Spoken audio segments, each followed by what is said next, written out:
По 18-ти пат од првото поаѓање, а 7 по возобновувањето, утре наутро ќе заплови Гемијата во рамки на годинешната вардарска регата. Подготовките завршија, автентичната Гемија е подготвена, направени се анализи на водостојот и организаторите се надеваат дека без проблеми ќе пристигнат до крајната цел.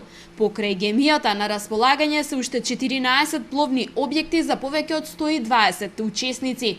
Временските услови очекуваме утре и задутре да има и врнежливо време, но сепак нас не најбитна водата и да врне ние продолжуваме со пловидбата. Мислам дека со потврдата од капетанијата од Охрид добиена дозволата без проблем да се плови, сите пловила се во исправна состојба, има и нови пловила набавено, така да сметаме дека безбедноста и здравствениот билтен на сите оние кои што ќе бидат, ќе треба да биде на високо ниво.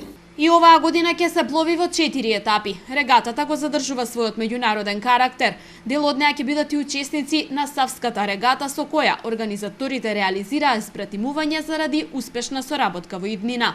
Започнува првата етапа која се движи до кампот Стрела 1 во Пепелиште. Вториот ден стандардно од Пепелиште пловиме до Демиркапија, третиот ден пловиме Демиркапија Марвинци и четвртиот ден Марвинци Гевгелија.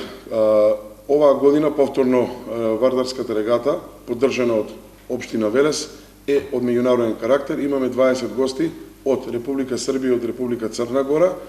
Тоа се представниците на онаа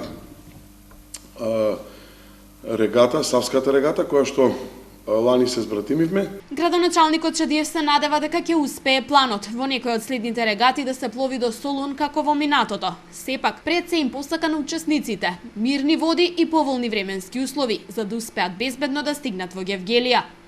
За жал, ние велиме ќе заврши во Гевгелија. Знаете дека нашите желби били и останале да регатата официјално и во идната година ќе се потрудиме да испратиме писма со намери за соработка со општините од другата страна на границата до сточинието на реката Вардар, почнувајќи од Поликастропа се до самиот град Солун.